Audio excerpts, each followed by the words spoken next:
Hello there, I'm Lloyd Evans. Welcome to The Bunker. You join me for the final instalment in my review of the 2021 annual meeting. As I've already explained, the annual meeting is the most elite event in the Jehovah's Witness calendar. It's an opportunity for the governing body to showcase new developments in the organisation, new light, new scriptural understanding, and show off their accomplishments over the previous 12 months. The 2021 annual meeting took place on October 2nd.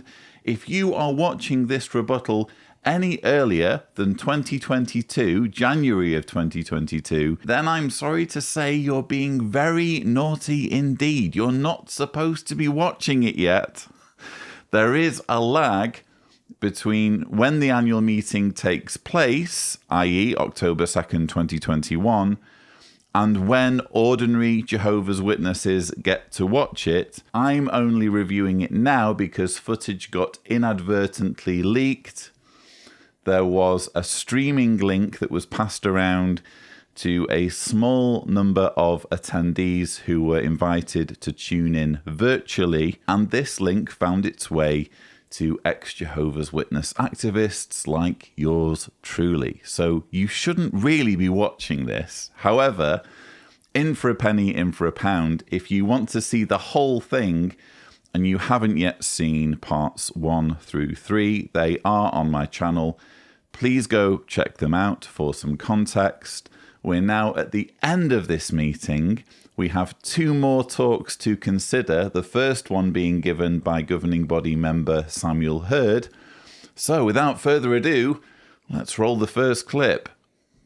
I spoke to Jehovah just before I stepped out here, and I asked him, please don't abandon me. If I've ever needed you, I need you now. Why? Well, it's because of all of these beautiful sheep that I have the privilege to speak to for 19 minutes.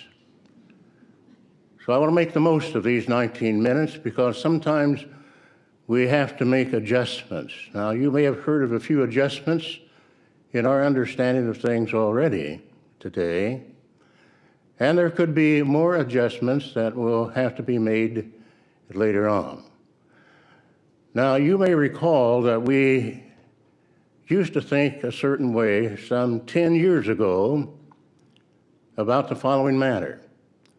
We felt that some of the anointed would survive Armageddon and move right on into the paradise with the other sheep and maybe stay there for a given time and then be brought to life in heaven. But as we understand it, some things Jehovah will not permit us to see, even though we read over it many, many times. We can't see it until Jehovah puts the light on it. And what I'm about to reveal to you today, Jehovah is behind it. Not the governing body, not any human here on the earth, but Jehovah God. He helps us to see things.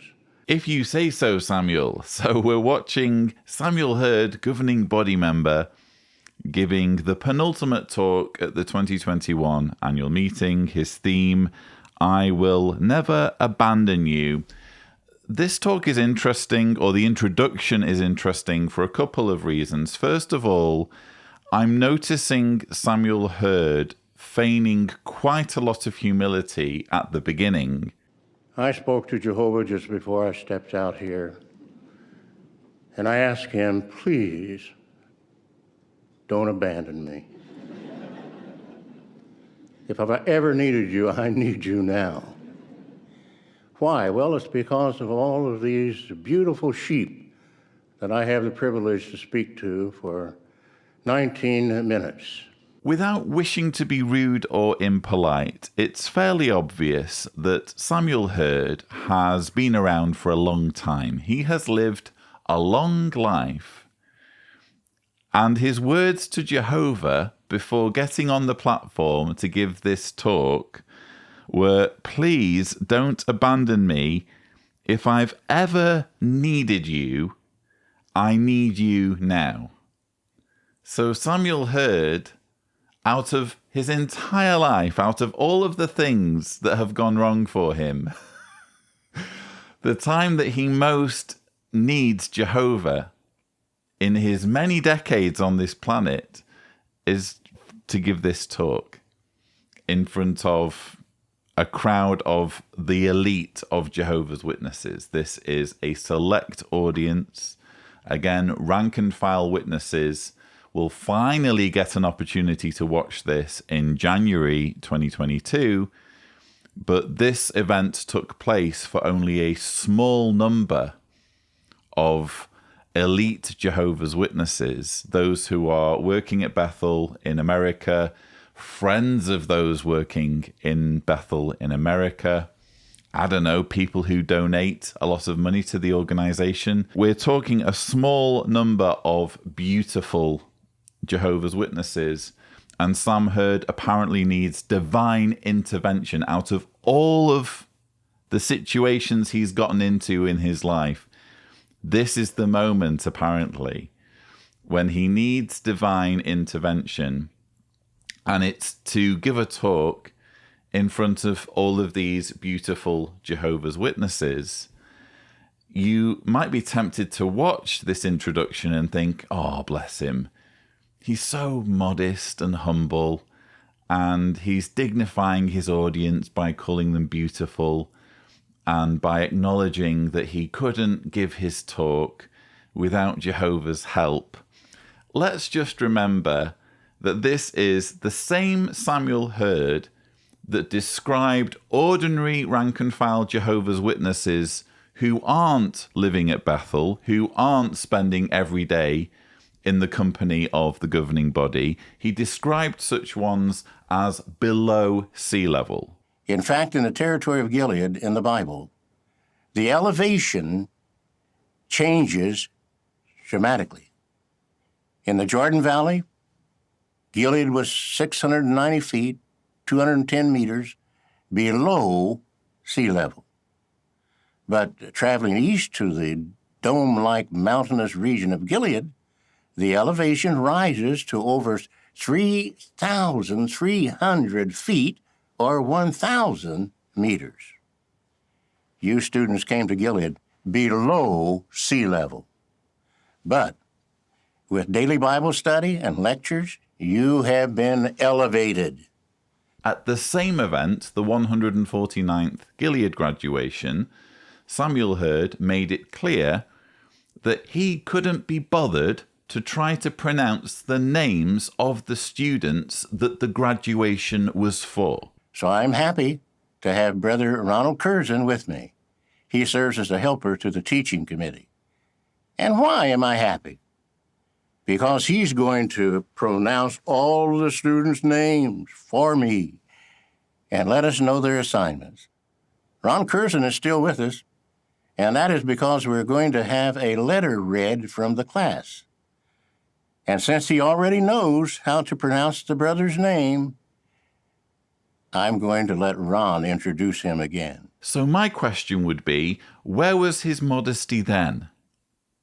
How come when he's in front of the elite of the organization, the few hundred people who matter most to the governing body and who the governing body are most interested in impressing, to the point where they're being given tasty morsels of new light months before the rest of the rank and file, how come he can only summon some humility and modesty in this particular situation? That would be my question. Another question I have is, how come he's constantly alluding to this privilege he's been given of dispensing new light when, as we're going to see, there isn't really anything new in the material he's giving in this talk. In fact, he says himself that the particular subject of this talk relates to new light that was given some 10 years ago. Now, you may recall that we used to think a certain way some 10 years ago about the following matter. The matter he's talking about, of course, is the fate of the anointed. What happens to the anointed in relation to Armageddon? Do they survive through Armageddon into the paradise earth?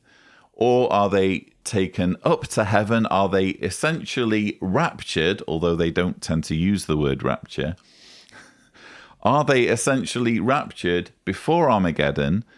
Well, this was all made clear in some new light from, I checked, 2013. So it wasn't 10 years ago or some 10 years ago.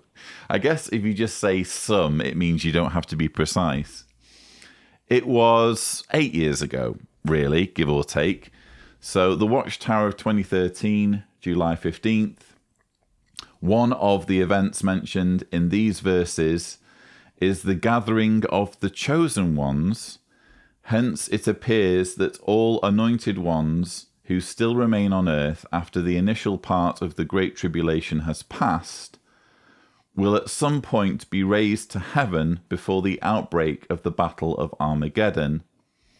This adjusts what was stated on this subject in questions from readers in the Watchtower of August 15th, 1990, page 30. As far as I can tell, this footnote is when the new light shifted on this question of what happens to the anointed. From this point forward, the teaching became that Samuel Hurd and the rest of the governing body members will essentially be raptured just before Armageddon breaks out, because guess what? They're going to be involved in Armageddon, which is interesting because then their doomsday message becomes not simply a case of do as we tell you or you're going to die. It then becomes a case of do as we tell you or we will kill you. That's essentially what the governing body are now saying to people.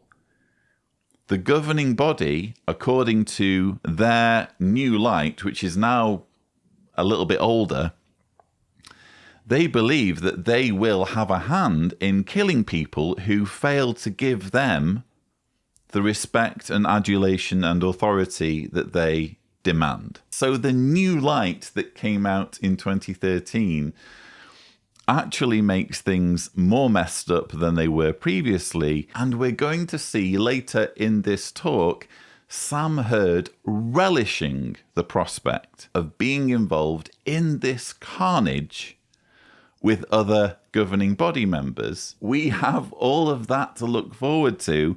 But before we move on with this rebuttal, let's just circle back to what Samuel Hurd was saying about new light and how it's revealed. But as we understand it, some things Jehovah will not permit us to see, even though we read over it many, many times.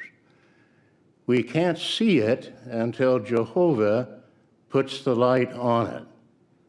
And what I'm about to reveal to you today, Jehovah is behind it. Not the governing body, not any human here on the earth, but Jehovah God. He helps us to see things. First of all, just to reiterate, I'm not convinced that Samuel Hurd will deliver on his promise in this talk.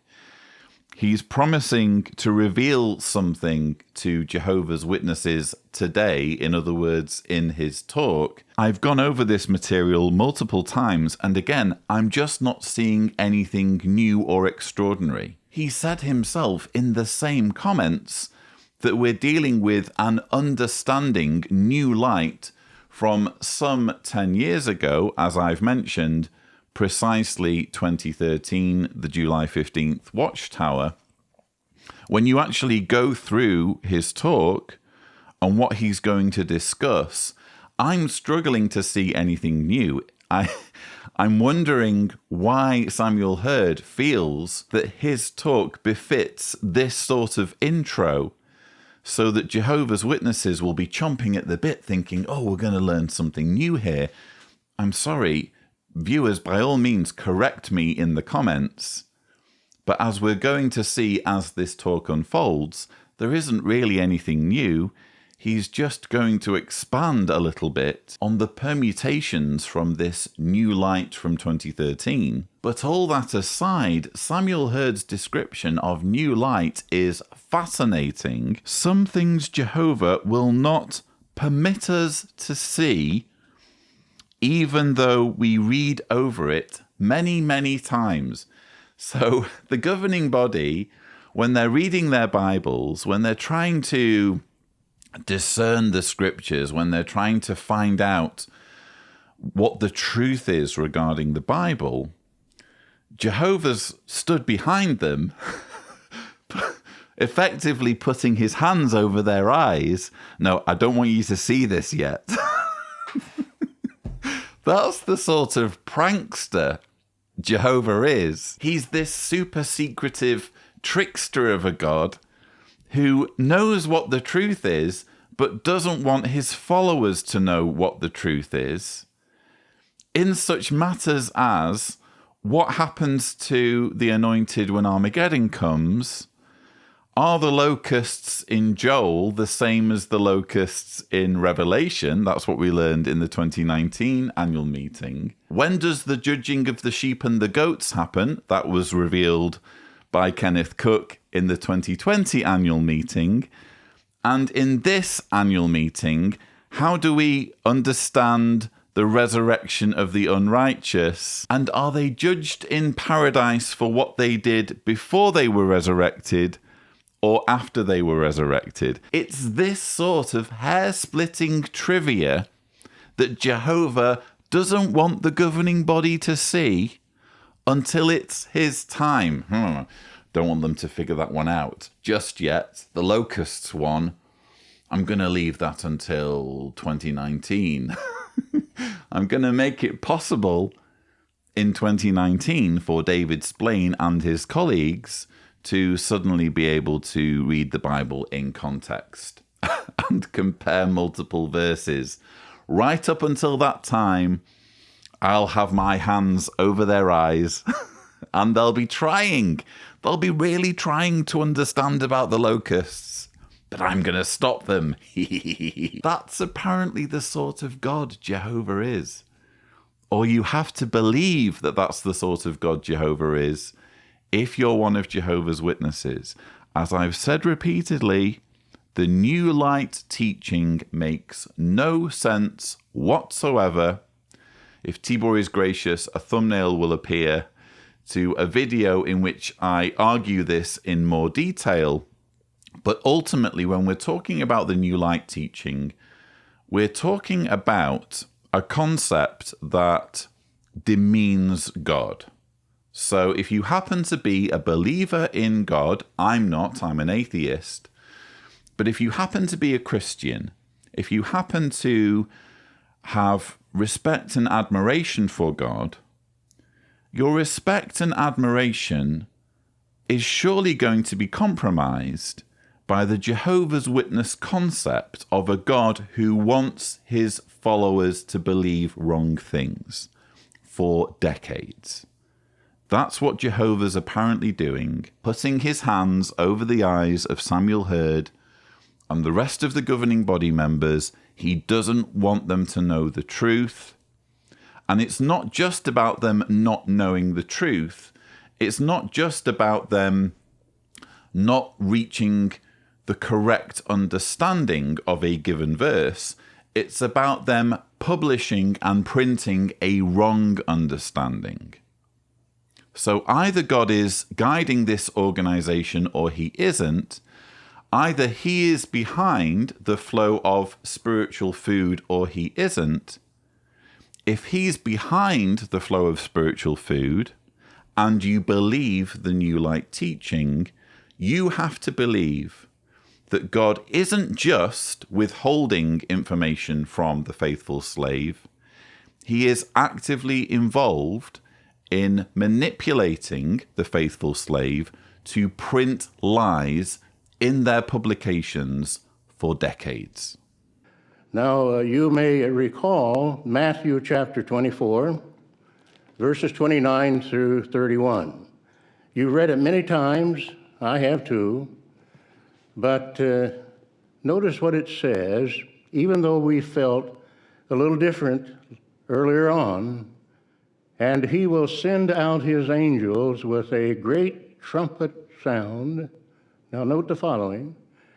And they will gather his chosen ones together from the four winds, from one extremity of the heavens to the other extremity. Now, do you see the point? We understand now that all of Christ's anointed brothers will be in heaven with him before Armageddon starts. Now, that's the understanding that we have today. And this is exciting. We think so because of a few reasons. And here are a few. But a few of the other sheep have expressed a concern on this subject. They have said, does this new understanding mean that we will lose all the anointed Christians, including the governing body, just when we need them the most? Will we feel abandoned in our time of need? Well, let me reassure you that you will not be abandoned. And that's what this talk is all about. You need not to think that you will be abandoned because of the anointed not being in your midst any longer. That's what this talk is all about. Bear in mind, in his introductory comments to his talk, I Will Never Abandon You, Samuel Hurd heavily teased that we would be treated to new light, to an adjusted understanding. And almost straight away, he admitted that he would be talking about new light from some 10 years ago, specifically 2013. Now we're learning that what the talk is really about is whether Jehovah's Witnesses should feel abandoned when the governing body get raptured just before Armageddon. Well, that's not new light, is it? That's just speculating on a specific permutation of previous new light. And isn't it interesting that apparently Jehovah's Witnesses, out of all the things they could be worried about, one of the biggest concerns they have, worthy of mentioning on the annual meeting platform, is not about child safeguarding. It's not about the people they're being forced to shun. It's not about blood transfusions. It's not about higher education. Apparently what's keeping Jehovah's Witnesses up at night is the thought that one day they may be without Samuel Hurd and his pals. They have said, does this new understanding mean that we will lose all the anointed Christians, including the governing body, just when we need them the most? Will we feel abandoned in our time of need? Oh no, what are we going to do when Samuel Hurd gets raptured? What are we going to do when there's no longer a Tony Morris or Stephen Lett on our planet? Because they're in heaven wearing togas. How will we survive? How will we get by from day to day without their reassuring faces appearing on JW Broadcasting, giving us spiritual food at the proper time? This is apparently what Jehovah's Witnesses in significant numbers are worrying about. You know, I don't doubt that there might have been one or two letters on this subject, but really? That's the most pressing concern that Jehovah's Witnesses have at the moment? Some may wonder, in our midst today, Christian congregation, what's going to happen when all the anointed are taken to heaven. Will the great crowd be left in the lurch? Will they stray into some kind of trouble? Maybe even apostasy? Well, what do you think? Have you heard any signs of that already? Well, here's the answer. No, they're not going to stray into apostasy. Absolutely not. Those Bible accounts actually teach us what will not happen. And that brings us to the second question.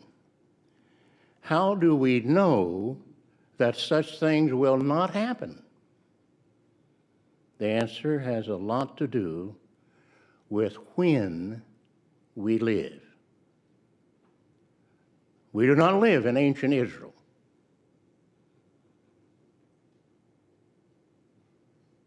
I don't see anyone dressed like an Israelite.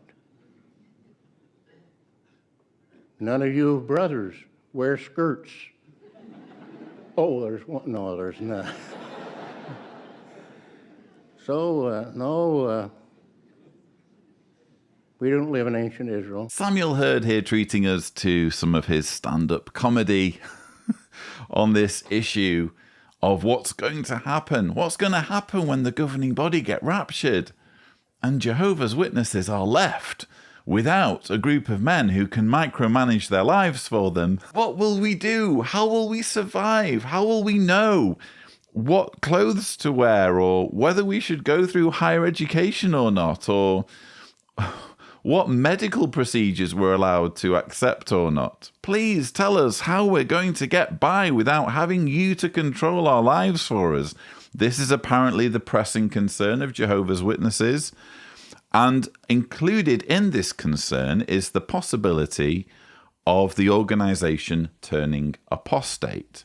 Well, that's a tricky one, because who gets to decide what is or isn't apostate?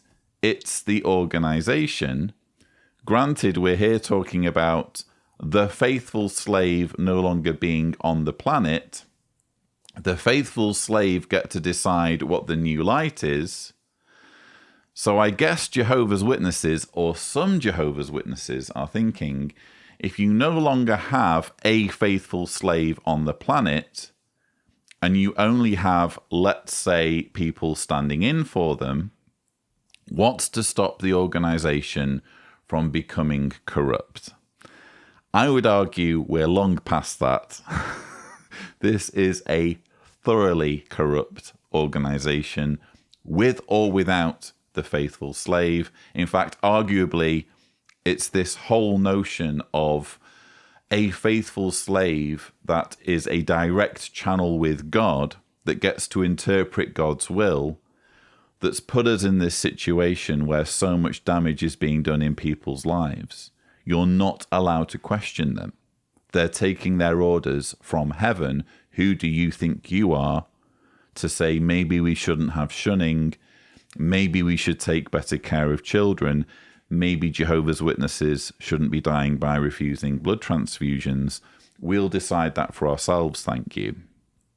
So arguably, it's this delusional belief that they and they alone are conduits for divine wisdom that is causing the corruption that Jehovah's Witnesses are apparently terrified of once the governing body finally departs stage left. But Samuel Hurd is here reassuring witnesses, don't worry, there will be no slide into apostasy because of the time that we're living in. Look around. Does it look like we're in ancient Israel? Because there are no ancient Israelites in the audience, because we're living in the last days, don't worry, it's set in stone that there will be no slide into apostasy. That's his reasoning. Ignore all the warnings in the Bible of where God's people have strayed in some way, of where they've gotten overconfident. Moses, on the threshold of entering the promised land, gets a bit too big for his boots and is taken up a mountain to die. He doesn't get to finish the job. The nation of Israel enter the promised land. They become corrupt. They start to do things that Jehovah doesn't like, which is actually quite easy because Jehovah doesn't like an awful lot of things. Then you have the Christian era, and the disciples of Jesus end up apostatizing from the true way once the last of the apostles dies, who act as a restraint. The Christian congregation becomes corrupt. They sink into evil. They become Babylon the Great. They become Christendom. It all goes terribly wrong. And Samuel Hurd is here saying, forget all of that. Forget the verse in Matthew 24 where it talks about a faithful slave that warns of an evil slave who is abusive and who beats his fellow slaves. I'm here to tell you it's all going to be fine. Everything's going to work out perfectly because these are the last days and we're not living in ancient Israel. In the 2nd century CE, the Christian congregation was corrupted and went off into spiritual captivity to Babylon the Great. So Jesus' inspired prophecy was fulfilled. It came true. However, today, things are very different among God's people, much different. At what time are we living? Well, we said not back then. Well, you know the answer to that. We're blessed to be living in a special time period. And this began as far back as 1914. It's more than just the last days of this old system of things. Well, why is that? Notice what the Bible says. Acts chapter 3, verse 21. It says it's also called the times of restoration of all things. Now, let the word restoration linger in your mind. Why does that matter? We're living in the times of restoration of all things. Because pure worship has been restored. We're bathing in it. And the worship of Jehovah will never be corrupted, ever again, for all eternity. Now that is something to swallow that's tasty indeed. If you say so, Brother Hurd. I will agree that we're bathing in something in this talk. Whether we want to call it pure worship or not, I'm not so sure. But in all seriousness, if you are watching this as one of Jehovah's Witnesses, I would ask you to just think about what Samuel Hurd has just been saying. He wants you to believe that you have won the birth lottery and you just so happen to have been born into a unique point in human history. We're blessed to be living in a special time period. And this began as far back as 1914. Don't you think every Christian living in every period of time since the beginning of Christianity has told themselves this? Do you think there's ever been a Christian who's thought, I'm not sure the time period I'm living in is so special, to be honest? If there's a second coming of Jesus, I'm sure it's centuries in the future. It will never happen in my lifetime. I'll just do my best to follow Jesus in the inconsequential period in history in which I happen to be living, and let those living in the future have all the fun. It's possible, I suppose, that in all the centuries of Christianity, someone will have had that attitude or one like it. But by and large, people tend to think it's relevant now, don't they? Irrespective of when in history they're living, whether it's the Dark Ages, whether it's the Renaissance, whether it's the 17th century, the 18th century, the 19th century, the 20th century, if you're a Christian and you're reading the Bible, you're thinking it's applying to you and your time. You're thinking you are special. And it's this mindset, this presuppositional thinking that Samuel Hurd is appealing to here. He quotes a verse in Acts chapter 3, verse 21. I'll read from my silver sword. In fact, let's read from verse 19 so we can get a bit of context. Repent, therefore, and turn around so as to get your sins blotted out, so that seasons of refreshing may come from Jehovah himself, and he may send the Christ appointed for you, Jesus. Heaven must hold this one within itself until the times of restoration of all things, of which God spoke through the mouth of his holy prophets of old. So it's talking about Christ coming again, and following this, there's supposed to be times of restoration of all things. So Samuel Hurd is appealing to this idea, well, more than just an idea, central to Jehovah's Witness beliefs, that we're living in the presence of Jesus, that the presence of Jesus began in 1914. Therefore, the times we're living in are special. They are the restoration of all things. And Samuel Hurd is saying, by all things, what we mean is pure worship. So we're now bathing in pure worship, because we all know that Jesus returned in 1914.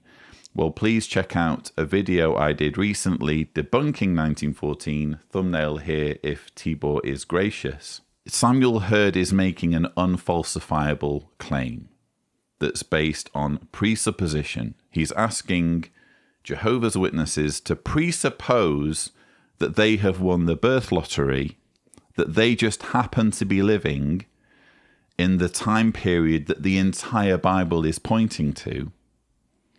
And he's asking them to presuppose that Jesus has already arrived for a second time, invisibly in heaven, since 1914. He even mentions 1914 when he's making these comments. His claims are unfalsifiable, like the claims of any religious leader, like the claims of any televangelist, any charlatan who makes promises, who makes assertions about the Bible and claims to have special knowledge about the Bible. Frankly, we can discard them. The burden of proof is on Samuel Hurd if we're going to accept his premise that there can be no corruption because we're living in the time of restoration of all things. I would argue he cannot possibly prove what he's suggesting, because 1914 completely falls apart when exposed to the mildest scrutiny. I'm honestly surprised they're still pointing to that year in 2021. For how much longer are they going to hold on to this date that they've inherited from the Charles Taze Russell, Joseph Rutherford era? How many centuries need to pass before the penny drops that this was wrong, that this is a wrong interpretation of Scripture? No one seems to have the imagination or creativity or intelligence to say, you know what, guys, clearly 1914 was wrong. Clearly we should abandon it. They're all, in my view, the governing body, captive to their own indoctrination. We like to think of them, I'm sure, as being cold and calculating and deliberately scamming people. And I'm sure to some extent there is some cynicism in what they're doing. And they must be aware that some of what they're doing is wrong and that they are peddling wrong information. But at least on a certain level, let's remember the brain is a complicated thing. There is such thing as cognitive dissonance. There is such thing as nuance when we're talking about psychology. I think people like Samuel Hurd buy into this themselves. They lack the imagination to move outside the 1914 teaching and to consider the possibility that it might be wrong or flawed. And so they buy into this idea that this is a special period in history that we just so happen to have been born into. Well, if you're a Jehovah's Witness watching, I would again just ask you to think about this. Don't you think previous generations of Christians of whatever denomination felt exactly the same way about the times they were living in? Don't you think they also felt there was something special about their period in history? Now remember our second question. How do we know that when the anointed are taken to heaven, the great crowd won't drift away into trouble? How do we know that they won't rebel the way Jehoash did when Jehoiada died? Or drift off into apostasy the way the second century Christians did after the last of the apostles died off, John? Well, we know. It's just a matter of turning the page. And the answer is, because we do not live in ancient Israel, and we do not live in the 2nd century CE. We live in a wonderful time of what? Restoration. When Jehovah has guaranteed us that no weapon formed against us will succeed. This was an awkward part in Sam Hurd's talk. He's here joking effectively about how tied to his notes he is. It's just a matter of turning the page. And the answer is, He's obviously guessing laughs because he's Samuel Hurd. He's a governing body member giving a talk at the annual meeting in front of a doting audience. They all consider him to be charming and witty and doing his best as an older brother. But if this is really serious information, if this is important information related to new light in some way that Jehovah's Witnesses really need to hear, and he's making the argument that this is something that the other sheep, non-anointed Jehovah's Witnesses, are concerned about. He's saying that Jehovah's Witnesses are being kept up at night by the thought of the governing body one day no longer being around because they've been raptured. So this is apparently a serious topic that he's talking about, but he's tied to his notes. He's dependent on the words in front of him in order to convey the truth on this matter. My question would be, if it's so important, why don't you know what to say without your notes? Why aren't you able to ad-lib a little bit, to speak extemporaneously, to just say what the answer is while you're turning the page, rather than literally having the words in front of you, which seems to be the case here? Maybe I'm reading too much into this. A lot of you will be saying, Lloyd, you're picking on someone in his 80s. Of course, he's going to struggle in these situations. Maybe I'll struggle when I'm that age, when I'm talking about something I know inside out and feel passionate about. I just struggle to visualize being that disconnected from the material or being so dependent on notes that I'm not able to verbalize something that's important and something that I know well and care about. now our third question. What will happen when the anointed are taken to heaven? Well, try to imagine that time. Give you a second. It's over. The Great Tribulation is underway. Babylon the Great, the world empire, false religion is destroyed first. Think of it. Events that God's organization has prepared us for over many decades are happening before our eyes. Then comes something else we have been told to expect. What's that? Sometime during the Great Tribulation and before the war of Armageddon, the remaining ones of Christ's anointed are taken to heaven. What do you think will happen next? Will the great crowd wander about, lost and confused, like sheep without a shepherd? Of course not. Remember, Jesus is the shepherd. He will never fail to do his job. Keep in mind that the anointed are not the head of our organization. Jesus is.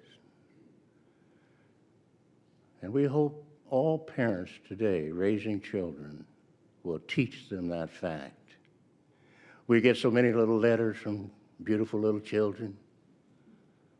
Why? Well, parents tell them that we're something, a governing body. You ought to write the governing body, honey. And they do. They draw pictures of us good night alive. But they mean well. We know that. Parents mean well. We're not putting them down. But they need to know the truth. Our leader is one, the Christ. Isn't it convenient when the leader of a cult, or one of a number of leaders of a cult, get to disavow their leadership when it suits them? We're not in charge of this organization. Jesus is in charge of it. Remember, Jesus is the shepherd. He will never fail to do his job. Keep in mind that the anointed are not the head of our organization. Jesus is.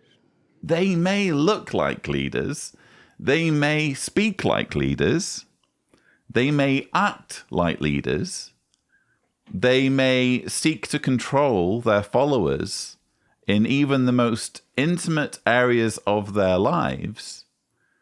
They may have 8.5 million followers around the world, hanging off their every word, seeing them as the channel with God Almighty. But when it suits them, well, we're not really the leaders. Jesus is the leader. This, for me, is just a blatant shirking of responsibility. It's having it both ways. Samuel Hurd is a cult leader, as is the rest of the governing body. They all seek control over people's lives and wield control over people's lives. And then they act all surprised when children write in and draw pictures of them. We get so many little letters from beautiful little children. Why? Well, parents tell them that we're something, a governing body. You ought to write the governing body, honey. And they do. They draw pictures of us good night alive. But they mean well. We know that. Parents mean well. We're not putting them down. It sure sounded like you were putting them down, Samuel Hurd. It sure sounded like you were being sneering and sarcastic and all perplexed and bewildered that children would want to draw you. Is it just me, or is this even an irritation to Samuel Hurd? He's irritated, apparently, that children are drawing him and the rest of the governing body members, so that parents deserve a mild slap on the wrist for letting their children do this. Am I going crazy?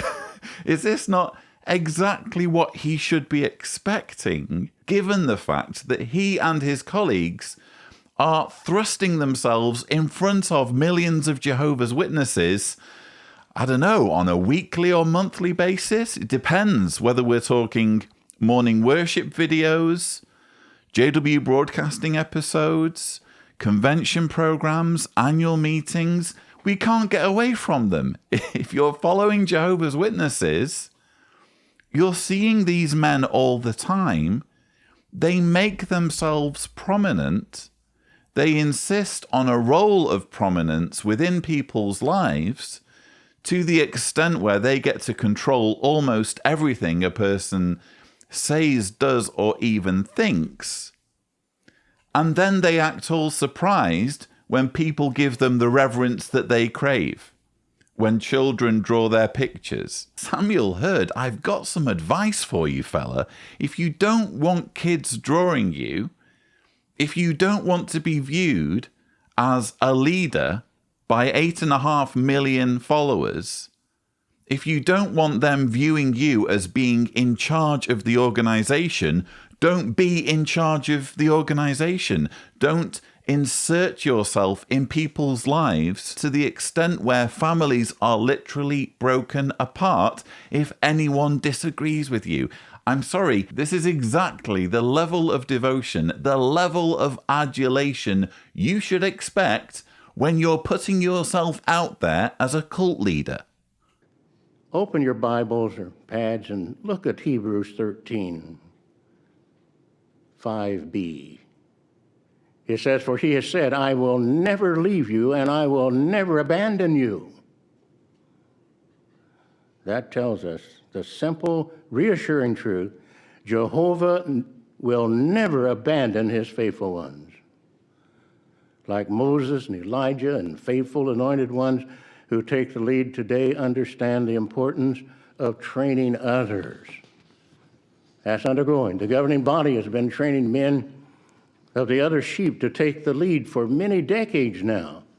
We're familiar with the many schools to train elders and missionaries and traveling overseers and branch personnel. In addition to that, the governing body has personally been training helpers to the various committees of the governing body. These faithful men are right now carrying a very heavy load of responsibility. Believe me, as a member of the governing body, I can say for the rest of us, we need the helpers that Jehovah has given us. We pray for them every day. And they're well prepared to continue in this work, caring for Christ's sheep under the direction of Jesus himself, the head of the congregation. Now, what is the point? Simply this: when the anointed are taken to heaven near the very end of the Great Tribulation, but before Armageddon, there will be no interruption of pure worship here on the earth. Pure worship will keep right on going. So thank Jehovah for the leadership of Jesus Christ. None of God's worshipers in heaven or on earth will miss a beat. Yes, there will be an attack from Gog and Magog, but it will not get very far. It's going to fail. It will not stop the great crowd from worshiping Jehovah and looking to him to rescue them. And what a rescuer he will prove to be. I have to assume what we've just heard was the adjustment that Samuel Hurd promised at the beginning of his talk. If you're watching this in sushi form, we've just been watching Samuel Hurd giving the penultimate talk at the 2021 annual meeting. His theme, I will never abandon you. And he began his talk by teasing his audience with the prospect of them receiving some adjustment, some new light. And as I pointed out earlier in this rebuttal, there isn't really anything new in his talk. He alludes to the changed understanding from 2013 that the anointed will go straight to heaven before Armageddon. They'll be raptured. Of course, this organization doesn't use the word rapture, but that's essentially what we're talking about. And he's here reassuring Jehovah's Witnesses, who are apparently panicking at the thought of Samuel Hurd no longer being around. Oh no, what are we going to do without Samuel Hurd? And his colleagues, of course. He's reassuring them that there will be no disruption in pure worship, in the flow of spiritual food. And I think this that we've just heard is the adjustment, or this is as close to new light as you're going to get in this talk, this idea that if anything were to happen to the governing body, if they were to be raptured before Armageddon, maybe they don't end up getting raptured to heaven. Maybe they get raptured to the Cayman Islands or somewhere suitably exotic, maybe a tax haven, who knows?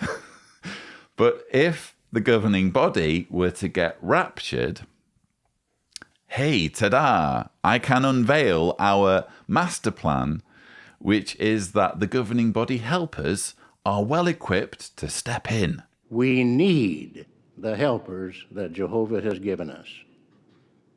We pray for them every day. And they're well prepared to continue in this work, caring for Christ's sheep under the direction of Jesus himself, the head of the congregation. Jesus himself, the head of the congregation. Yeah, Jesus is the head of the congregation, and we can see there just how seriously Sam Hurd takes that claim. And because Jesus is head of the congregation, Jehovah's Witnesses shouldn't fret at what's going to become of them once the governing body depart or disappear or are no longer appearing on JW Broadcasting for whatever reason. The helpers can step in. I don't think this is news. I think this is totally predictable. Of course, the helpers would step in if the governing body were to disappear. And let's face it, they're not going to disappear in the way we're describing, are they? If they disappear, it will be, well, in Sam Hurd's case, through old age. Or they could disappear, let's be serious for a moment, because the authorities are after them. Because these men are involved in the industrial scale cover-up of child abuse. So far, the authorities seem to be turning a blind eye to that, but there's no guarantee they will continue to do so. At some point, you like to think that the welfare of children will matter enough in countries like the United States, in the countries of Europe, in countries where Jehovah's Witnesses are in large numbers. You like to think the safety of children will matter enough for laws to be enacted to make what they're doing criminal. It is already criminal, in my mind. It's just an area, one of many areas in which the law needs to catch up. So if at any point the governing body were to be indicted, and they're already being listed, by the way, in lawsuits by name, so people like Erwin Zalkin, lawyers I should say like Erwin Zalkin, are listing the individual governing body members in lawsuits that are being filed to do with the cover-up of abuse. It's not inconceivable that due to legal pressure, these men might disappear. These men might think, you know what, we need to take the money and run. I'm sorry, I can fully imagine that happening at some point. I'm not saying it will happen. I'm saying, given how waist deep these men are in the cover-up of child abuse, we shouldn't be surprised if the authorities come for them, or if the legal pressure through civil cases gets so much that they decide to exit stage left. Is this talk laying the groundwork for there to be some continuity with the helpers taking over? Possibly.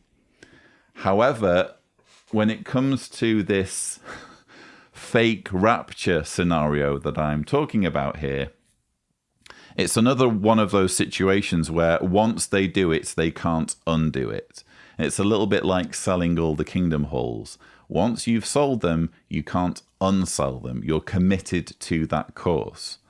So if the governing body were to ever disappear, they couldn't then reappear, could they? And all of this makes sense in terms of the Great Tribulation and Armageddon and all that kind of thing. Once they go, they go. And if you ask me, they are already so power hungry and narcissistic that they're never realistically going to say to the helpers, hey, the show's all yours, guys. You take over. We're off to the Caymans. I think we're stuck with the governing body or an iteration of the governing body for the foreseeable future. But if nothing else, what we have seen in this talk is confirmation of just how prominent the role of governing body helper now is. They are very much second in command. And if the governing body were to ever disappear, Jehovah's Witnesses have here been prepared for the helpers to take over. Now, who are called, chosen, and faithful? At that time, it will be the resurrected anointed. So when the anointed are called to heaven, one of the first assignments is to fight. Yeah. Now, that's interesting. Some of us were fighters before we became true Christians. Some even served in various branches of the military. Didn't they, Brother Morris?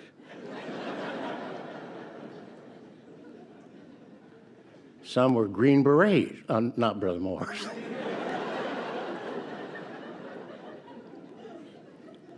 But then we became Christians. We learned the way of peace, and we let go of such warfare. Figuratively speaking, we pulled the pin on our last hand grenade and tossed it into the air, killing no one or nothing. Just a loud ka-boom. But in heaven, we will serve along with Christ and his holy angels, waging the final war against God's enemies. So if you've ever thought that you might feel left in the lurch after the anointed are taken to heaven, think of this. On earth, none of us Christians are allowed to fight. Many of us anointed ones are too old to fight, even if we were allowed to. But in heaven, we will be mighty, immoral spirit creatures, fighting alongside our warrior king, Jesus Christ.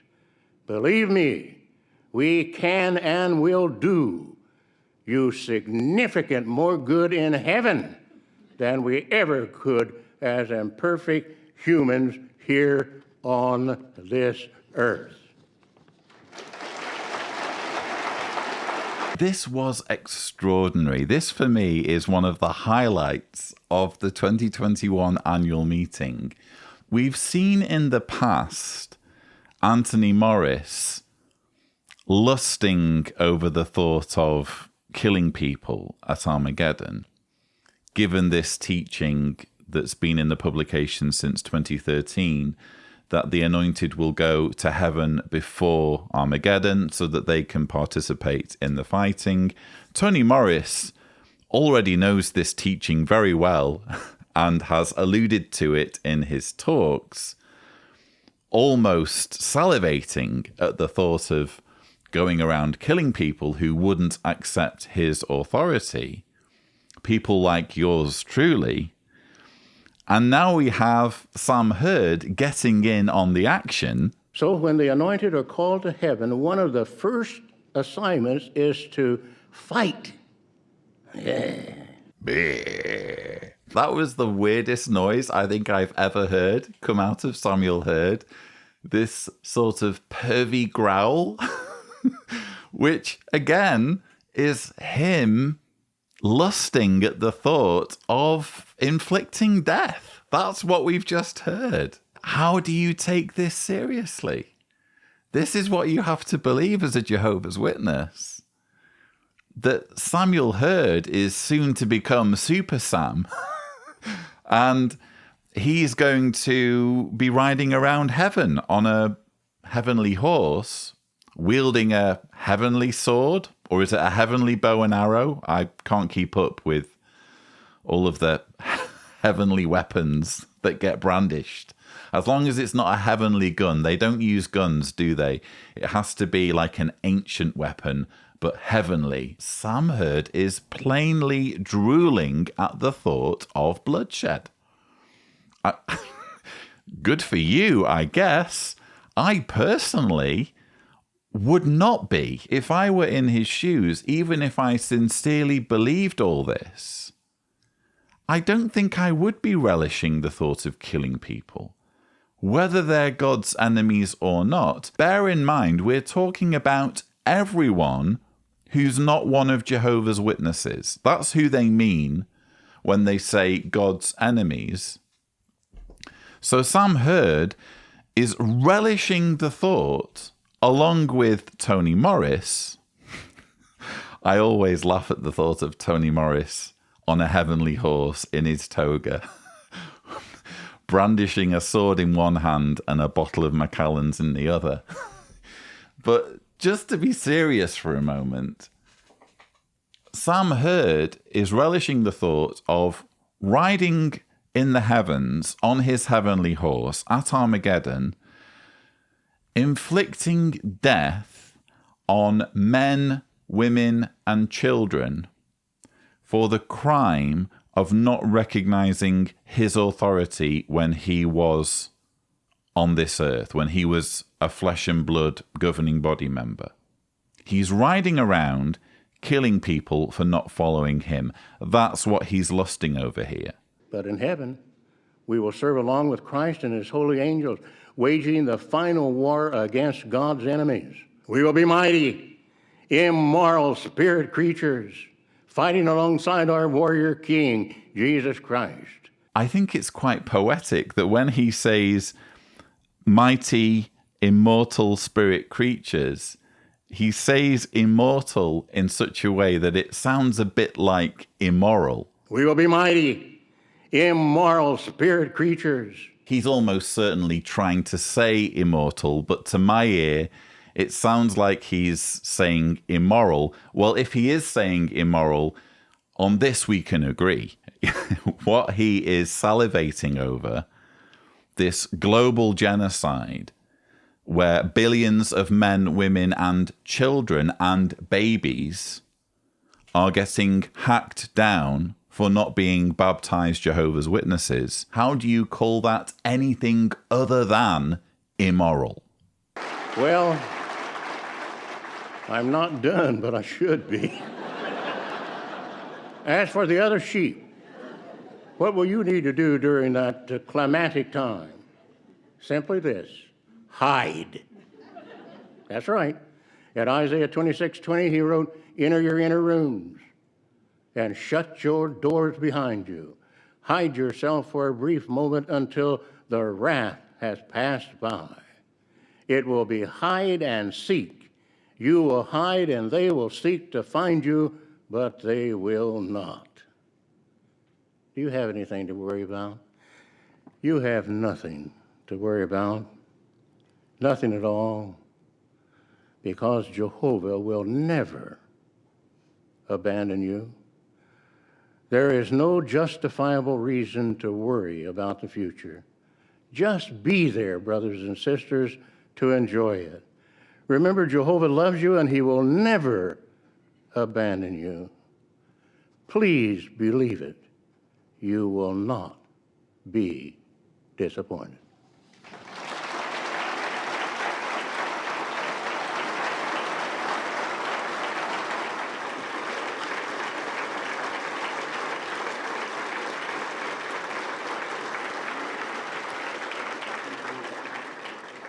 Well, we said it would be a treat, and it was a treat. Thank you so much, Brother Hurd, for helping us to realize that God's people are completely safe, even as we approach the Great Tribulation and Armageddon.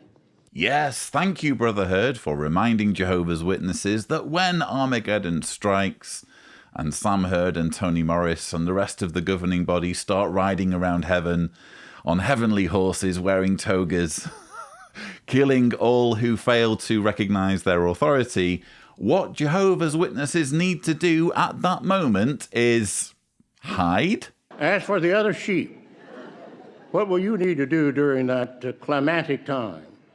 Simply this: hide. The more he describes it, the more he sounds like some kind of mafia boss preparing his family for what's about to go down. Okay, Billy and Sarah, Daddy's about to do something. Lots of people are going to die, but you have nothing to worry about. That said, when all of this starts happening, I need you to hide. Yes, because hiding is something you totally do when there's nothing to worry about. It's like at some level, even they know how messed up all of this is. Samuel Hurd must have given this a bit of thought. He must realize what he's saying here. Why would you need to repeatedly tell your audience there's nothing to worry about if there truly is nothing to worry about? He knows on some level, surely, how messed up this whole grim vision of the future is. As much as he clearly relishes the thought of going around doing all that killing, he's trying to make the whole thing sound more palatable. He's trying to be reassuring. But all he's really done is spell out how doomsday and macabre this organization is. We're talking about a doomsday cult that relishes the annihilation of all non-believers and whose leaders are licking their lips at being personally involved in the slaughter. Why keep on the watch? It's for our own good. It really is. See, and that's the point Jesus and Jehovah want us to take away. We're trying to address that with this talk, because some of you have been serving Jehovah for a long time, and I'm not going to stare at anybody, because I know different ones. And it's just amazing how Jehovah has been there for you all these years. But you're only human, and we'll address some concerns that some raise. And I just want to have you think about this here. Personal experience. Many years ago, my sons, Jesse and Paul, were in the early years of school, elementary school. And back at the time, I haven't heard it a lot lately, but from time to time, this would come up at a social gathering. Now, mind you, they're second grade, first grade, but these boys were thinkers. So they'd listen, and they appreciated all these older ones. And we had a number of them in Rhode Island, longtime servants of Jehovah God. However, from time to time, this statement, and they'd be looking at my sons and, oh, you'll never graduate in this system. Not going to happen. So, I'm at their house. They just fed us. Lord help me, what am I going to do here? But this would come up from time to time, at least during those years, and maybe it was post-1975. I don't know. Maybe it was post-1975. I don't know. So says Tony Morris, delivering his talk, Why Keep on the Watch? This is the final talk of the 2021 annual meeting. Tony Morris is on the platform pleading with Jehovah's Witnesses to continue in this mindset of Armageddon is coming any moment. We need to stay on the watch. We need to stay alert. We need to stay faithful and loyal to the organization. And he's launching into this talk by means of an anecdote that's very interesting indeed. As we're going to see, he's essentially going to blame Jehovah's Witnesses who were talking to his sons at this social gathering for taking their beliefs seriously. That's essentially the mistake that these people are making when they say to Jesse and Paul, Tony Morris's sons, oh, you'll never graduate in this system. Before I really weigh in on this, I'm going to let Tony Morris finish his anecdote, so that we can think about it in context. But I did just want to flag this part midway where he says, but this would come up from time to time, at least during those years, and maybe it was post 1975, I don't know. Maybe it was post 1975. I don't know. So 1975 is getting a mention. Wow. Isn't it interesting how when Tony Morris, a governing body member, is on the annual meeting platform, he gets a little bit more relaxed. He's able to talk about embarrassing periods in Jehovah's Witness history just a little bit more freely because he's in front of his friends and he's in front of prominent people within the Jehovah's Witness religion who know what happened in 1975. Many of them were probably Jehovah's Witnesses at the time and can remember the certainty with which that year was put forward as a year of significance. And they can remember the hysteria surrounding that year and the fact that Jehovah's Witnesses were encouraged to sell their businesses, sell their homes, focus on this year as being the likely year for Armageddon. The phrase at the time was stay alive till 75. Jehovah's Witnesses from 1966, when a book came out, Life Everlasting in Freedom of the Sons of God. When this book came out, Jehovah's Witnesses became convinced that 1975 was the year to look forward to. It didn't specifically say Armageddon is coming in this year. It was very cleverly written so as not to say that, but it did say all of the things it needed to say to point Jehovah's Witnesses in that direction, into assuming that this was the year it was all supposed to go down. Tony Morris remembers all of this because he was in the organization at the time.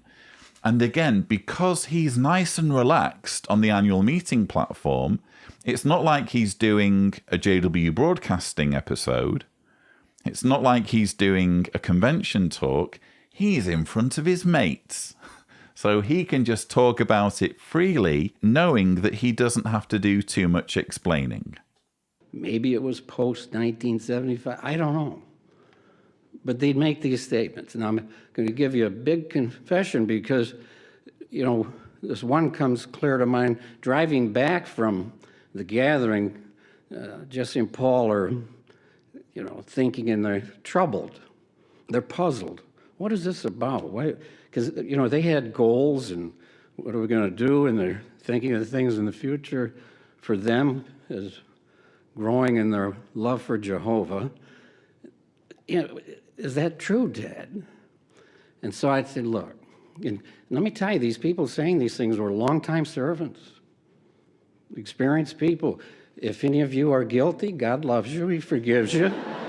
If you did that back then, you didn't help anybody. But I'm going to give you a big confession. So that one particular night, we're driving back. It was a little distance from where we were. And they brought that up. They're sitting in the back seat, so we're having this conversation. And I told them, I said, look, you boys remember, you got to keep on the watch. This thing could go on and be ready for it to go to 2020.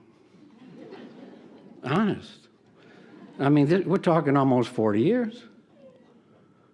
Almost 40 years. I felt pretty safe with that. But you know what year this is. What are you going to do? But at least I'm happy to say they and my wife and their wives, we're all still keeping on the watch. Have been and continue to plan to keep on the watch. Isn't it cringeworthy to see a governing body member essentially joking about how much time has passed during which he's been proclaiming Armageddon. And the audience is just laughing along. Many in that audience, as he indicates or suggests, will be older ones, will be people who have been proclaiming Armageddon, proclaiming the annihilation of all non-Jehovah's Witnesses for decades. They're in this meeting and they're laughing about how many decades have passed. And the penny doesn't drop. Maybe, just hear me out. Maybe could this mean that we were wrong? How hard can it be to just admit that? How hard can it be to just say, you know what? We were going around scaring people. We were scaring people at their homes on a Saturday morning. We were scaring children with pictures of Armageddon in the publications. We were suggesting all of this was going to happen any moment, that it was just around the corner. And we were wrong. It didn't happen. But they can't say they're wrong. They can't admit that. It's all got to be, oh no, we were right. It just wasn't going to happen back then. It's going to happen now instead. And the cycle continues. History repeats itself. I'm sure Tony Morris enjoyed sharing that anecdote where he suggests to his sons that it could go on until 2020. I'm sure in the back of his mind, he'll be impressed with how clairvoyant he was at being able to tell his sons back then, look, it could go on until 2020. I think that's where he's coming from with telling this story. The awkward thing is that people will be watching this clip another 40 years from now and laughing at the fact that the same mistake is being repeated again and again by future generations of Jehovah's Witnesses. I hate to break it to you, Tony, and Jesse and Paul, and whoever else needs to hear this, but Armageddon isn't coming. If there is anything approaching an Armageddon, and there's no guarantees that this planet, that the human species will just continue forever. With climate change, there's ever-increasing reasons for concern in that regard. But if our species ever comes to an end, if there is ever a global catastrophe where billions die, it will not be as a result of this bloated fool riding around on a heavenly horse, killing people who failed to acknowledge his authority. That Armageddon, I think we can safely say, is never going to happen. It's preposterous. But if you're one of Jehovah's Witnesses, Tony Morris needs you to buy into this fantasy, because that's the only chance he has of controlling you. There's just one small problem. He's repeating exactly the same rhetoric that we've seen in the organization's publications going back decades. And this is where we get to the irony of his anecdote, where he's essentially shaming people who he encountered at a social gathering for, again, taking the organization's publications seriously and telling Tony Morris's two sons, Jesse and Paul, that they wouldn't graduate. However, from time to time, this statement, and they'd be looking at my sons and, oh, you'll never graduate in this system. Not going to happen. Let me tell you, these people saying these things were longtime servants, experienced people. If any of you are guilty, God loves you. He forgives you. If you did that back then, you didn't help anybody. If you did that back then, you didn't help anybody. Tony Morris's words. Let's look, shall we, at the 1969 Awake. You can't search this if you are one of Jehovah's Witnesses on Watchtower Library. Curiously, the Awakes on Watchtower Online Library only go as far back as 1970, but the year before, 1969, an article appeared in the May 22nd Awake magazine, What Future for the Young? Let's see if that shows up on camera. I think it does. What Future for the Young? Allow me to read a couple of paragraphs. If you are a young person, you also need to face the fact that you will never grow old in this present system of things. Why not? Because all the evidence in fulfillment of Bible prophecy indicates that this corrupt system is due to end in a few years. Of the generation that observed the beginning of the last days in 1914, Jesus foretold, this generation will by no means pass away until all these things occur. Therefore, as a young person, you will never fulfill any career that this system offers. If you are in high school and thinking about a college education, it means at least 4, perhaps even 6 or 8 more years to graduate into a specialized career. But where will this system of things be by that time? It will be well on the way towards its finish, if not actually gone. 1969, these words were penned. And what was it that Tony Morris was sneering at those older brothers and sisters for saying? However, from time to time, this statement, and they'd be looking at my sons and, oh, you'll never graduate in this system. Not going to happen. If any of you are guilty, God loves you. He forgives you. If you did that back then, you didn't help anybody. The long-time servants, the experienced Jehovah's Witnesses that Tony Morris is here mocking on the platform at the 2021 annual meeting were only saying to his sons almost verbatim what it was saying in the publications. And Tony Morris is deriding these people for, quote, not helping anybody. Can we not also then say exactly the same thing for these words in the 1969 Awake? Interestingly, what Tony Morris has done in this talk is not just victim blaming.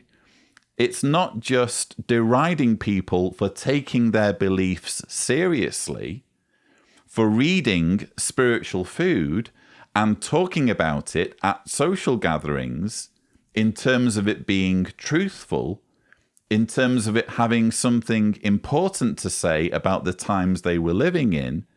He's not just victim blaming fellow Jehovah's Witnesses of his generation, he's also inadvertently condemning the organization's own materials that I agree didn't help anybody. Now, just something to address the feelings that some have, and these are beautiful friends, different ones worshiping Jehovah for many decades. And we're only human. You know, and it's the truth, but we're only human. So one brother wrote and appreciated his sincerity, and he said, during the annual meeting of 2019, the Ramapo project was announced. And if I remember right, it was stated that the project would be complete in a few years. With recent Watchtower articles telling us that we are in the last of the last days, beautiful expression, but words are powerful. It seemed a little disappointing that this may push Armageddon off a few years. This was his sincere concern, really. And you know he's not alone. They're only human. We're only human. It's a human thing to take all this seriously. If you were superhuman, of course, all of this would make total sense.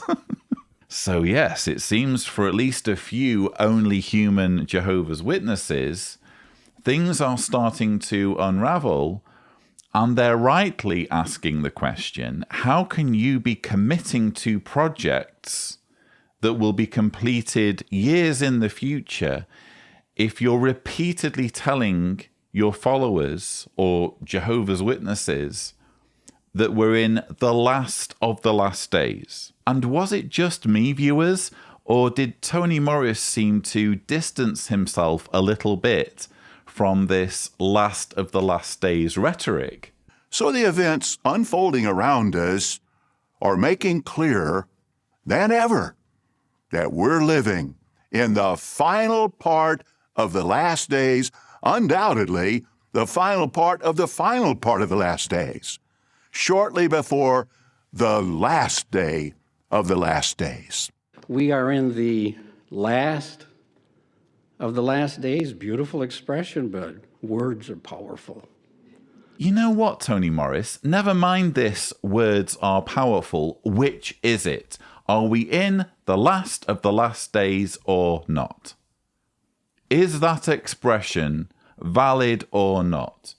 Because whether or not words are powerful, if we're really in the last of the last days, why can't you get behind that language fully? Why would you be kind of, words are powerful when it comes to the way you personally react to that phrase? It's almost as though Tony Morris is giving us a little window into his personal skepticism.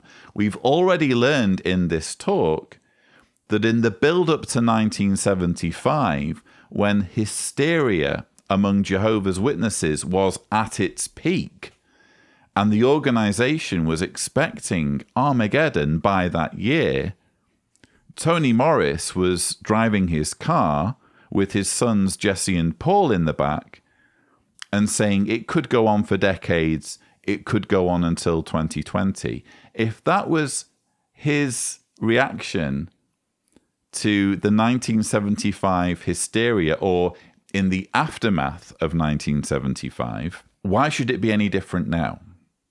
It's almost as though Tony Morris himself is a little bit detached from this idea of Armageddon being imminent, but he's dealing with this question about Ramapo. Really good question. Like Tony says, I'm sure many Jehovah's Witnesses will be feeling the same way. This is a project that's slated for completion, I think, in 2026. And I've spoken on this channel about my personal views regarding this project. I think it's all about the convenience of the governing body and the convenience of Bethelites. The organization already has at its disposal everything it needs to be churning out video propaganda material to the point where I can barely keep up. They want this Ramapo project so that everything's a bit more convenient and they don't need to commute as much. But Jehovah's Witnesses are connecting the dots and saying, hang on a minute, if Armageddon is really so imminent, why the need for this? That's essentially the question. And Tony Morris is now going to give us the answer. The governing body wants all of you to know, including those that'll see it later, that we are determined to remain active and to faithfully deliver spiritual food at the right time. We are also looking beyond the last days. You're getting that message. Let me expound on that thought. Looking beyond the last days. And this is a quote from the Proclaimer's book, and I treasured it when the book came out. And a lot of work went into that publication. But there, referring to God's people, it stated, there's a lot of international construction going on at the time, too, if you were in the truth then. Quoting it now, with the help of Jehovah's Spirit, they, God's people, want to give the greatest witness possible during the time that remains before Armageddon. They are convinced that God's new world is very close at hand, and they have faith that they will survive as an organized people into the new world under the rule of God's messianic kingdom. Now, please note the rest of this quote. It is also their hope that perhaps, keyword, many of the fine facilities that they have built and dedicated to Jehovah will continue to be used after Armageddon as centers from which knowledge of the only true God can be diffused until it truly fills the earth, end quote. Beautiful thought. Right there. Still valid. So, in harmony with what the faithful slave said then, the faithful slave now says many of the projects that are being worked on now, like Ramapo and the Good News According to Jesus video series, may, or perhaps, will carry over into the new world to assist the great crowd with the work ahead, and perhaps including resurrected ones. That's comforting. That's just, you have to let that sink in. Oh, don't worry, Tony Morris. I'm letting it sink in. In fact, the more it sinks in, the more I think about it, the more openly silly this theology is getting. This is the answer, apparently, for Jehovah's Witnesses writing in, saying, what, 2026? For the completion of Ramapo? Oh, don't worry, we'll be using it in the paradise. We'll have, just outside the reception area, a special area where people can sit at fruit tables and frolic around with pandas. All of this is being planned in to the grounds so that we can do all of the paradisey things. After we've finished burying the bodies, there'll be all sorts of frolicking with animals going on in the grounds surrounding Ramapo, while inside Moses and Solomon and Samson and Jephthah and all of these faithful men of old will be spearheading the global dissemination of spiritual food. I ask you, how can any of this be taken seriously? How do you watch this with a straight face and think, yes, that makes total sense. Ramapo will be used in the paradise, of course. In fact, let's start building all of our paradise homes now, because apparently certain buildings can make it through Armageddon so long as they're being used by Jehovah's people. I can start building my paradise home now. It's almost on the same level of silliness and self-indulgence as the whole Beth Sarim fantasy, if you think about it, isn't it? This is just a hop, skip, and a jump away from Rutherford saying, hey, you know what? I could do with a mansion in San Diego, but don't worry, it's not for me.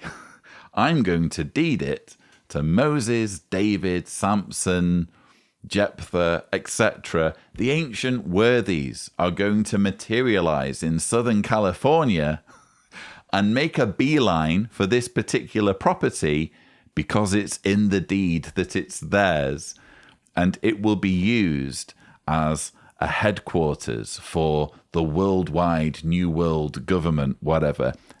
How is this any different?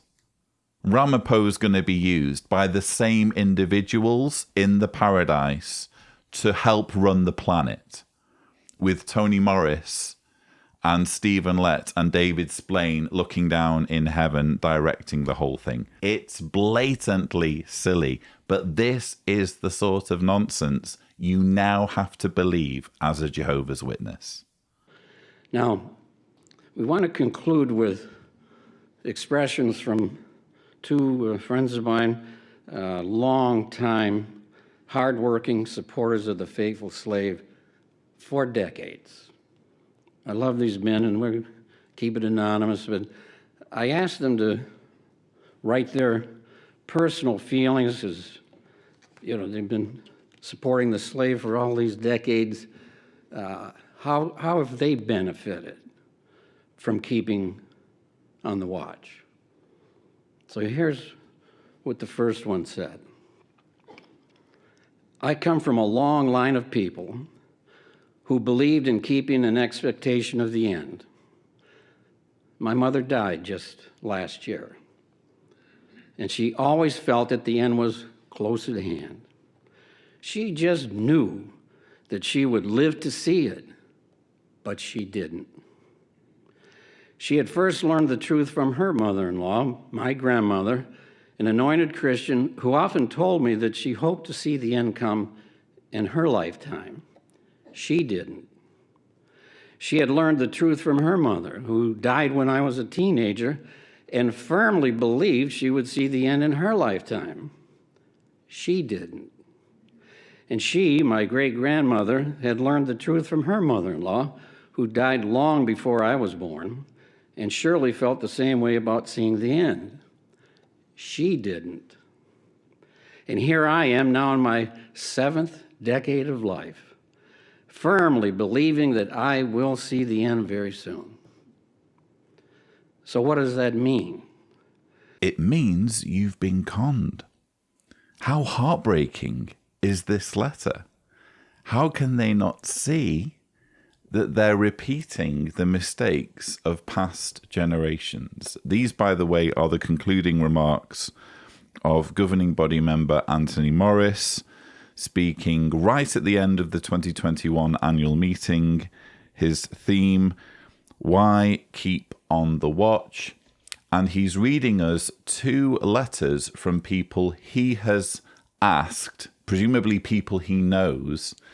He's asked these people to submit letters about the importance of keeping on the watch and how it's benefited them. And again, all we're seeing here is a heartbreaking reminder of how generational this delusion is, how it swallows up people's entire lives so that they can go right into their old age expecting Armageddon to come at any moment, even though previous generations of their family, people they knew and loved, were expecting the same thing and died expecting it. And they just go to their graves believing that Armageddon is just around the corner, not thinking for a moment, maybe I've been lied to. Maybe I've been hoodwinked, just like previous generations who died waiting for something that was never coming. So what does that mean? That I'm just another one in a long line of delusional people?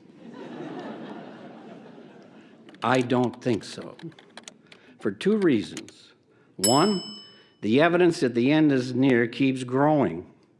I've seen signs of the end that even my mother never saw, such as the recent pandemic. Sometimes I compare myself to a man living in Judea around the year 608 BCE. Such a man might have come from a long line of faithful people who had listened to the prophets and thought that the end was near. Over a century earlier, hearing these things. And maybe his great-grandparents might have heard Isaiah speak, leading them to conclude that Jerusalem's end was near. Should that man decide that his family had been deluded just because they hadn't seen the destruction of Jerusalem? No. Jerusalem was destroyed in 607.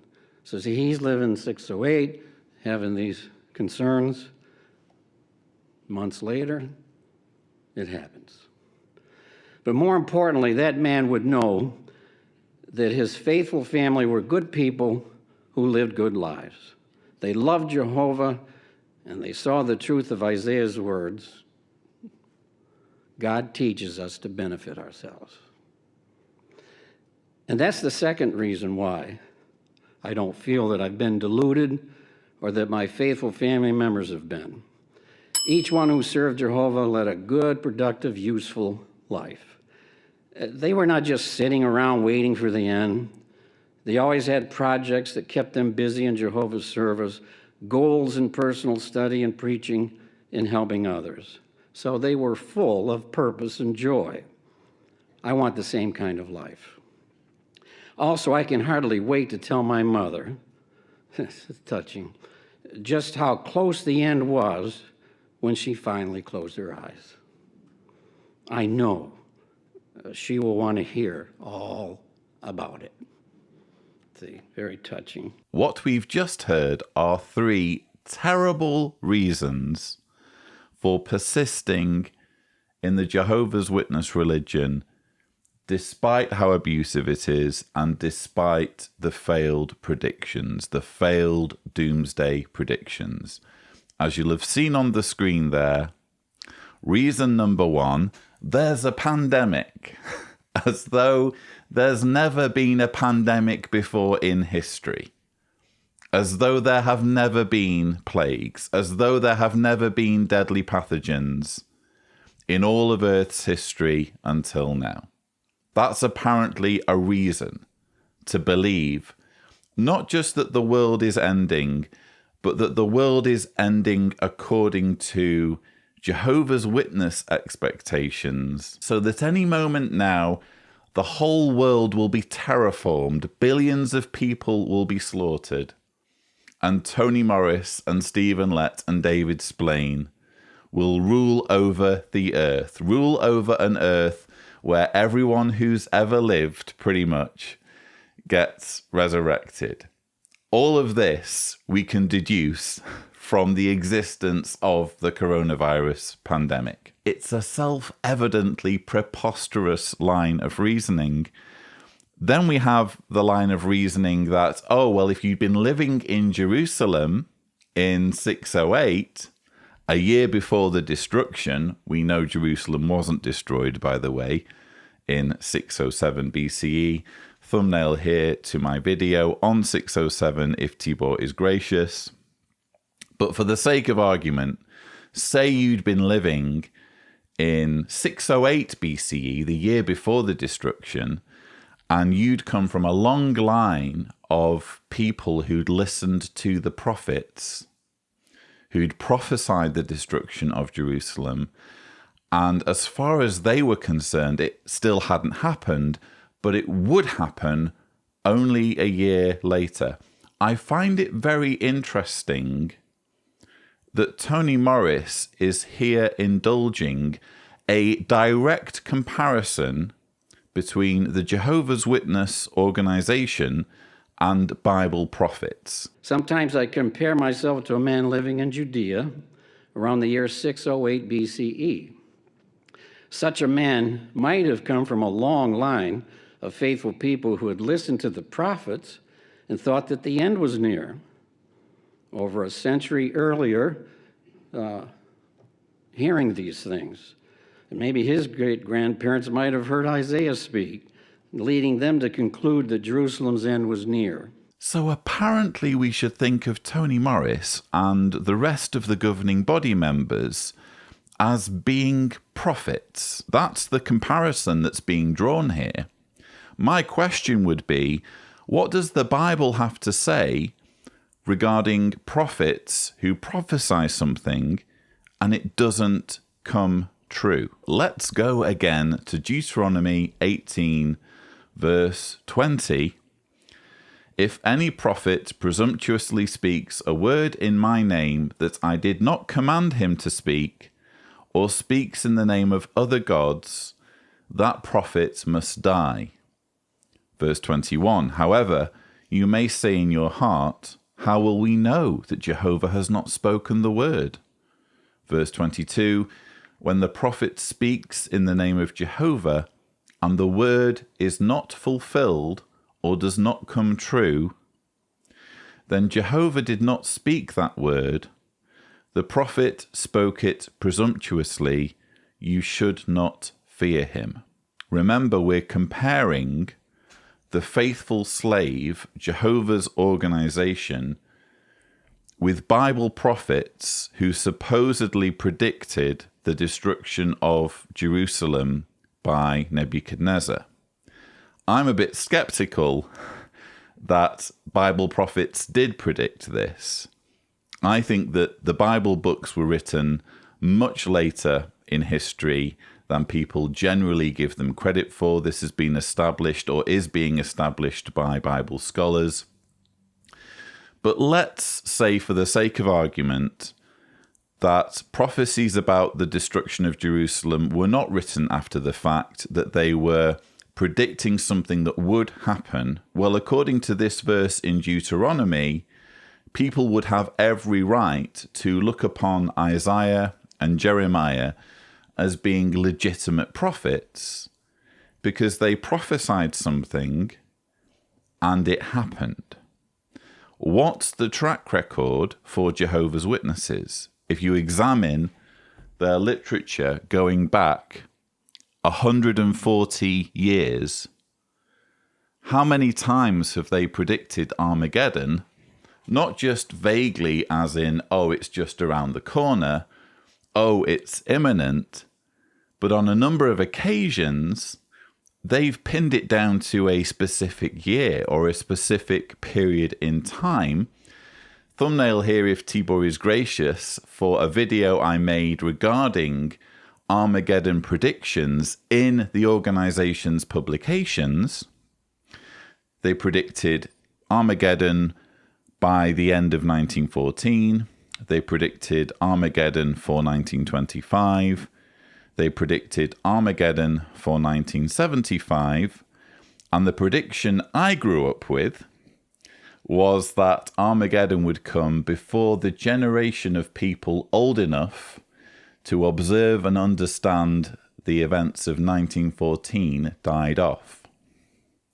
I was baptized on that teaching. That teaching, like all of the others, was quietly squirreled away. Oh, well, that's old light.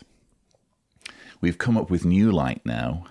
And yeah, forget what we were saying about these specific periods in history, in some cases specific years that have been and gone. Just forget about all that and focus on what we're promising now, which is a bit more vague because we've learned our lessons from the past. Well, according to the verses in Deuteronomy, if you predict something and it doesn't come true, you are a false prophet, and there's a rather damning penalty, a rather final penalty for those who do prophesy falsely. Not advocating that that the governing body should be executed, by the way, just to be absolutely clear. But the Bible was unequivocal in condemning those who prophesy falsely. So isn't it interesting that Tony Morris is here indulging a letter that's comparing him and his organization with the prophets of old, even though we have a damning track record of failure after failure after failure. So I'm sorry, I don't accept the comparison. And the final point in this letter from one of Tony Morris's friends is, oh, at least it keeps me busy. Each one who served Jehovah led a good, productive, useful life. They were not just sitting around waiting for the end. They always had projects that kept them busy in Jehovah's service, goals in personal study and preaching and helping others. So they were full of purpose and joy. I want the same kind of life. If it's just about keeping busy, I'm pretty sure there are any number of things you can do to keep busy that don't involve perpetuating lies and supporting an abusive and exploitative organization. That's not helping others. We heard in this talk Tony Morris say that it wasn't helpful for people to be telling young ones that they would never graduate due to the nearness of Armageddon, even though it said that in the publications at that time. So even Tony Morris apparently recognizes that perpetuating lies or sensationalizing things is not helpful. By extension, how is it helpful to go around in your community knocking on people's doors and trying to get them roped into something that isn't true? Oh, well, at least it keeps me busy. If being busy is so important to you, find a hobby. Take up stamp collecting, do train watching, I don't care. Do something that's not going to hurt people. Do something where you're not lying, to children. Because even if you don't have children as a Jehovah's Witness, when you go out in the preaching work, who's to say you're not going to knock on the door of a parent and bring them into the organization so that the parent then has to lie to their children and a new generation ends up getting roped in? Either it's true or it's not true. Whether it keeps you busy or not is frankly irrelevant. And I find it funny that this is an argument that's being read out at the annual meeting, because you sometimes hear this argument when you're speaking to Jehovah's Witnesses or Jehovah's Witness apologists. Oh, it's the best life ever. Even if it weren't true, I love the lifestyle of being a Jehovah's Witness. If it's not true, then your lifestyle involves lying to people. How is that something to be proud of? And yet Tony Morris thinks this is such a good argument, he's including it in the final talk at the 2021 annual meeting. And our second brother, about how keeping on the watch has benefited him. My mom raised my brother and me in the truth. She often expressed to us her confidence that the end is just around the corner. She didn't just say it, she lived it. She devoted herself to the ministry so that she could help others to serve Jehovah while there is still time. She kept an expectation of the end, doing so year after year until she died. Now I'm approaching the age of my mother when she died. I've been keeping on the watch for over 50 years now. Am I bitter because the end has not yet come? No, not at all. How could I be? I've lived a full and satisfying life by living according to Jehovah's standards. Why would I want to live any other way? What has helped me to keep positive while waiting for the end to come? From time to time, I reflect on these few things, and here they are. My dedication is unconditional and unending. I did not dedicate myself to Jehovah on the condition that he brings the end within my lifetime, or even on the condition that he gives me a reward. I dedicated myself to him forever. And next, I must keep the big picture in mind. I don't want to make the mistake of focusing only on what the end will mean for me, the prospect of surviving into the new world. Rather, I must focus on something far more important, what the end will mean for Jehovah, the sanctification of his name. Knowing how important that is to him, I can be sure that it will happen in his due time. And then finally, meanwhile, I must endure to the end. That means to the end of this system or the end of my life, whichever comes first. Either way, the older I get, the closer I am to the end. What if, like my mom, I don't live to see it? No worries. The moment I close my eyes in death, my next conscious thought will be opening my eyes in the new world. Then it really won't matter whether I live to see the end or not. Beautiful expressions of two beautiful spiritual men. I honestly look on those expressions as being anything but beautiful. They're tragic. They're really, really sad. We have people who've wasted decades, in the case of this last example, over 50 years, waiting for something that was never coming and lying to themselves and others about how worthwhile it was. There in that last example, we have 3 more reasons for sticking it out as a Jehovah's Witness, even though you have decades of experience that it's not the truth, decades of failed expectations, decades of broken promises. Reason number 1 there was essentially a rehashing of reason number 3 from the previous letter, which was, at least it keeps me busy. Well, let's reword that slightly. I've led a full and satisfying life. Doesn't matter whether it's true. Doesn't matter whether I've spent decades lying to people and lying to myself. At least I feel I've had a full and satisfying life. Again, how is it a full and satisfying life if you've wasted it believing something that isn't true? Ultimately, the question must be, is it true or is it not true?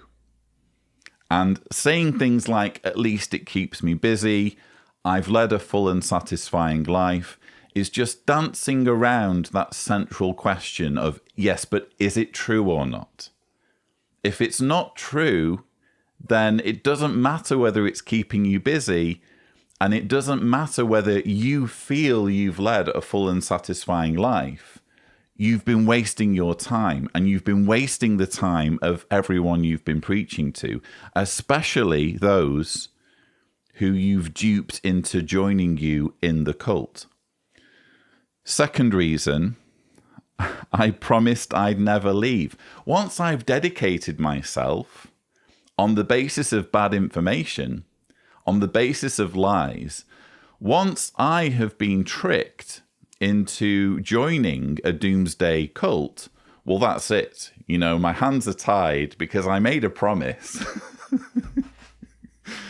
Oh, that's essentially what anyone in an abusive, toxic relationship could say, isn't it? Oh, well, I married him. Doesn't matter that he's making my life a living nightmare. I promised I'd stay with him, so I'd better stick it out even if it kills me. I'm sorry, bad reason. Bad reason to stay in a toxic situation. If you've been tricked into something, if you have been manipulated into joining a group based on lies and based on bad information, you have every right to leave. You would never have gotten involved in the first place if you knew the full story, if everything had been explained to you, if there was full transparency. And when you think about it, isn't it interesting how they don't lead with any of these arguments? All of the arguments we're hearing towards the end of the annual meeting in this talk by Tony Morris, these are all arguments for people who were duped into joining decades ago, have had their expectations not met, and are now making extra reasons that bear no relation to the reasons they joined to begin with. So when Jehovah's Witnesses knock on your door, they're not saying, do you want to be busy?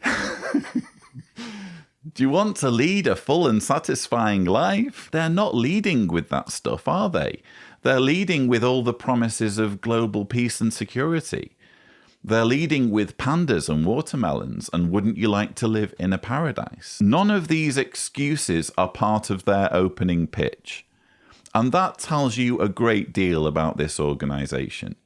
When you watch their elite event, where they're talking among themselves, and particularly people who've been in the organization for decades are explaining why they're still involved, if those reasons bear very little relation to their sales pitch, you know something's not quite right. You know there's some trickery afoot. And the third reason, God's name, this is how I've paraphrased the argumentation, God's name is more important than my wasted life. Who am I? I'm just dirt. I'm just a lowly human. I'm a creation of God. It's not my place to feel disappointed at failed predictions, at failed promises. Ultimately, Jehovah is the only thing that matters in the universe, and his reputation comes first before anything, so it's not my place to feel disappointed. You can buy into that reasoning if you want. I would suggest, again, these are just the terrible arguments you claw around for and scrape from the bottom of the barrel once you've capitulated, once you've ultimately realized that you've been conned.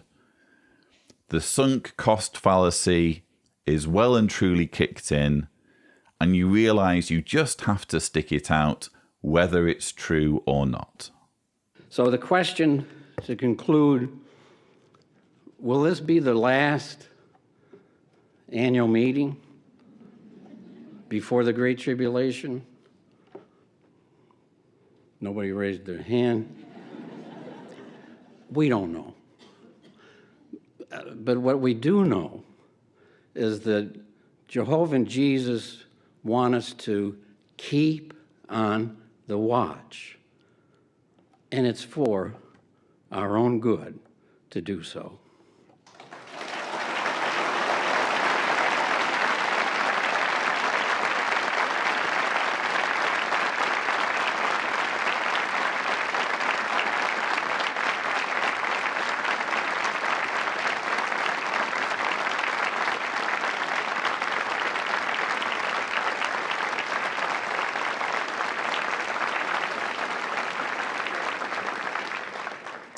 Thank you so much, Brother Morris, for that very stirring, very encouraging talk. Well, would you agree, brothers and sisters, that we have not been disappointed with our banquet of spiritual food today? How do you feel?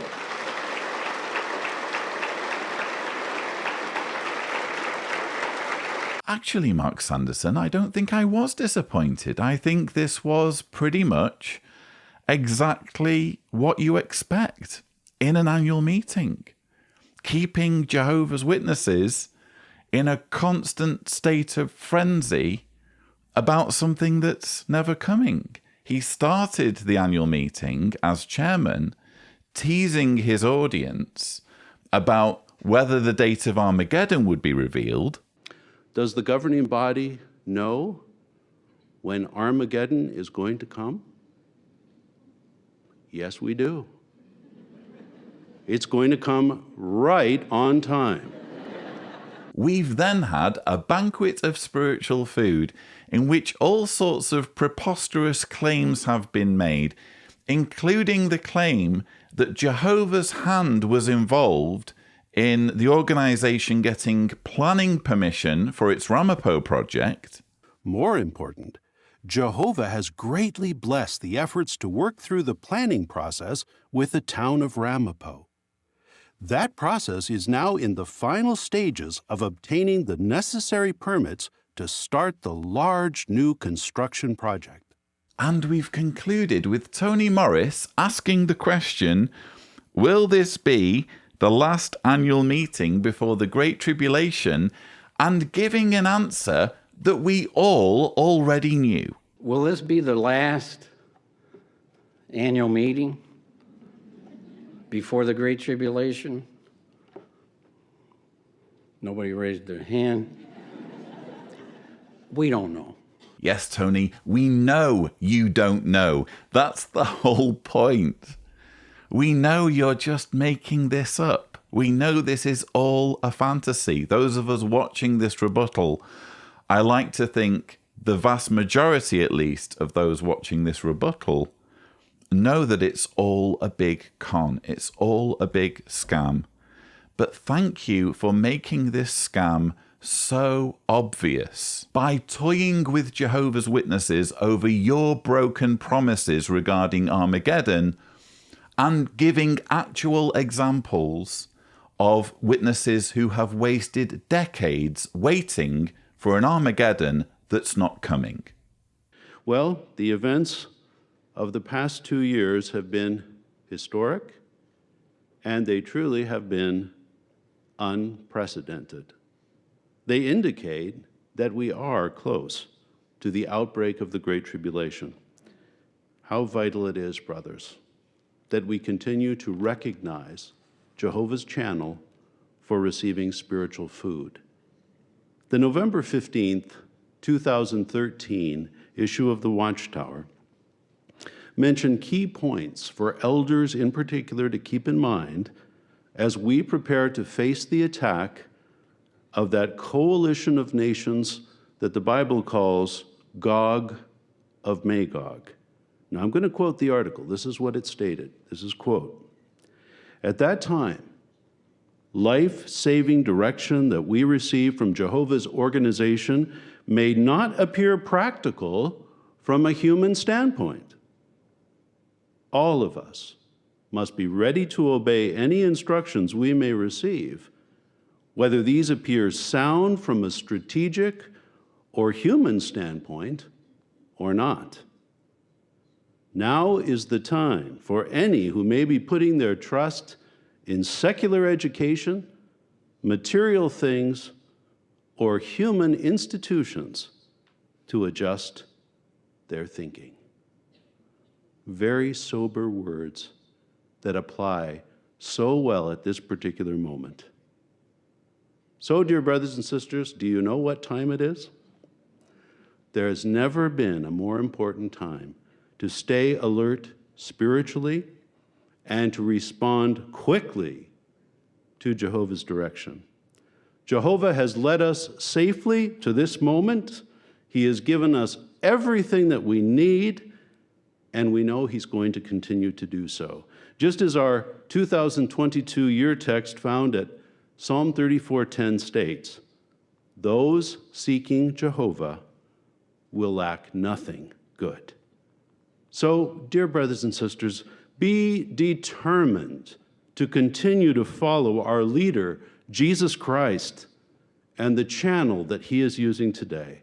Because if we do, we will have everything that we need, and right on time.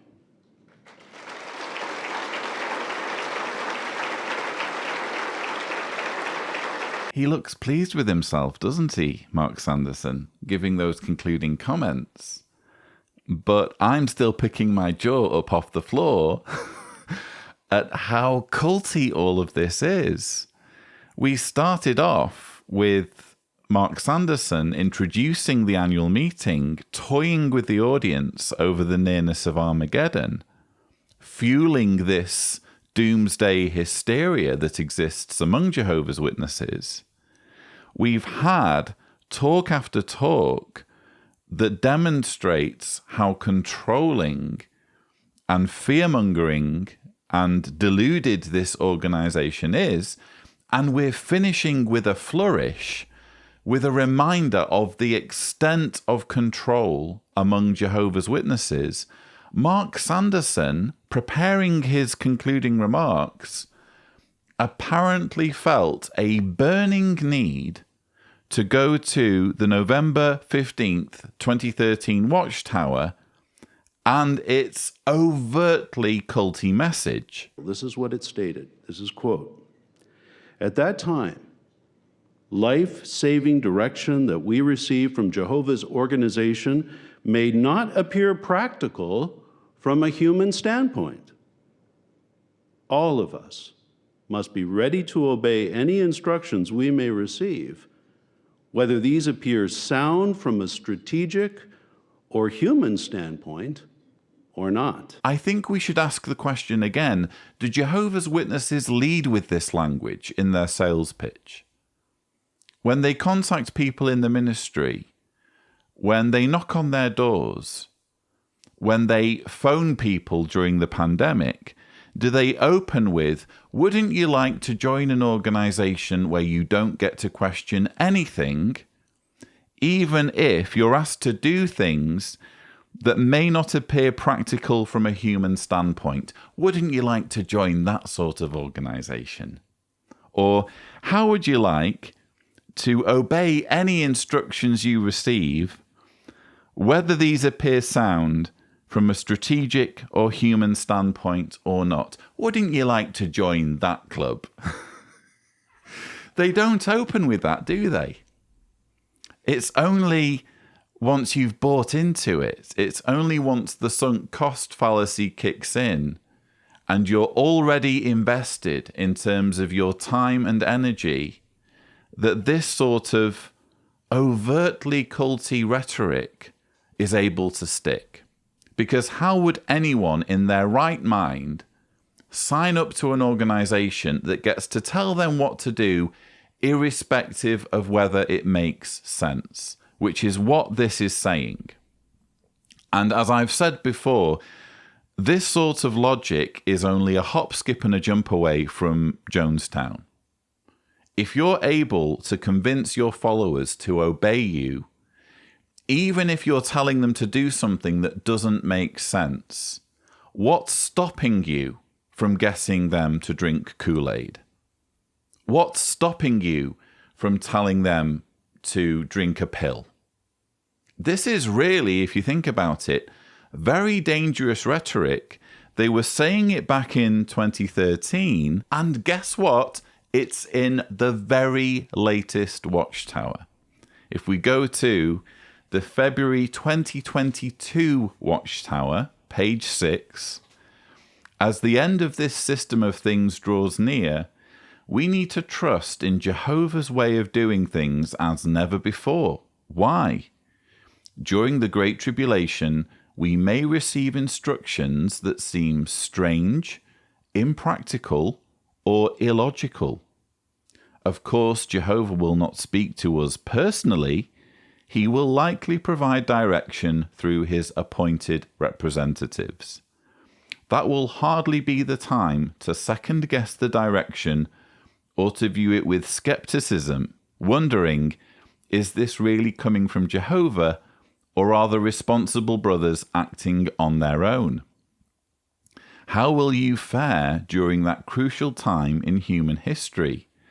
The answer might be indicated by how you view theocratic direction now. If you trust the direction we receive today and readily obey, you will likely do the same during the Great Tribulation. They're repeating it. They're proud of this reasoning. Well, I say proud. They're not proud enough to lead with this in their introductions on the ministry, are they? As I've already said. Who's going to join a group whose representatives come to you and say, how would you like to join us and follow whatever instruction you're given, even if it seems strange, impractical, or illogical? Would you like to follow illogical instructions? No one's going to come to you as a Jehovah's Witness and lead with that. Again, it's only when you're invested. It's only when you've bought into it to the extent where it has to be true. It has to be true that this sort of overt call to credulity sinks in. And notice how opposed to the very concept of skepticism this organization is. Oh, who'd want to be skeptical? Imagine having the audacity to think, is this really coming from Jehovah, or are the responsible brothers acting on their own? Imagine having the audacity to ask that question. Of course, they expect everyone in other religions to ask that question of their leaders. So that is a valid question if you're a Catholic to ask of the Pope. Oh, is he really doing this because he's being guided by God? Or is he just making this up as he goes along? That would be a valid line of reasoning. It's okay to be skeptical if you are in any other religion or religious group other than Jehovah's Witnesses. It's only once you land in the Jehovah's Witness cult that you need to get rid of skepticism. Skepticism suddenly becomes a bad thing. You just need to readily obey, even if you're told to do things that seem strange, impractical, or illogical, and not appearing sound from a strategic or human standpoint. I ask you, what more evidence do you need that this is a cult? When it gets to the point where they're proud of this, they're not just writing it in their magazines. It's not just buried in pages and pages of magazine literature that almost no one's reading. They're including it in the concluding remarks of the most elite event in the Jehovah's Witness calendar, the annual meeting. And if I was in any doubt previously as to whether this is the worst annual meeting I've ever heard, Mark Sanderson sealed the deal for me there. He just wrapped it up with a nice bow and made it obvious that this is the most culty, the most controlling, the most fear-mongering annual meeting I've ever heard. If the 2016 Remain Loyal to Jehovah was the worst convention ever, as far as I'm concerned, the 2021 annual meeting was the worst annual meeting ever. But that's all I have for you. Finally, we're at the end of the 2021 annual meeting rebuttals. Thank you so much to all of you who've stuck it out all the way to the end. Obviously, I realize many can only watch this material in bite-sized chunks, which is why I do the sushis. But I'm incredibly grateful for those of you who watched the whole rebuttal, and especially those of you who've managed to watch all 4. Give yourselves a big pat on the back. It was bad enough for me, as you can imagine, going through this material, and I need to thank my team at JW Watch, specifically Kim Silvio, for helping produce the transcript on which this video is based. 29 pages here that I've needed in order to go through this material and single out the parts that were most worthy of comment. I'm not going to lie, I'm glad I'm at the end of this. This was, as I've said, a horrendous annual meeting, but I think we need to highlight this material. We need to talk about it because it perfectly demonstrates, like nothing else, just how culty this organization is when you're actually showing what the leaders are saying to the top brass of the organization behind closed doors. Yes, I know this footage will find its way eventually onto jw.org, but make no mistake, the tone is always different when it's an annual meeting. They are always a bit more relaxed, a bit more open about what the beliefs truly are. And this annual meeting has just been one long slow motion train wreck as far as I'm concerned, and has perfectly highlighted just how toxic and abusive this organization is. But again, that's all I have for you. Thank you so much for watching. Don't forget to subscribe to the Lloyd Evans channel for more such videos. And as always, thank you for watching.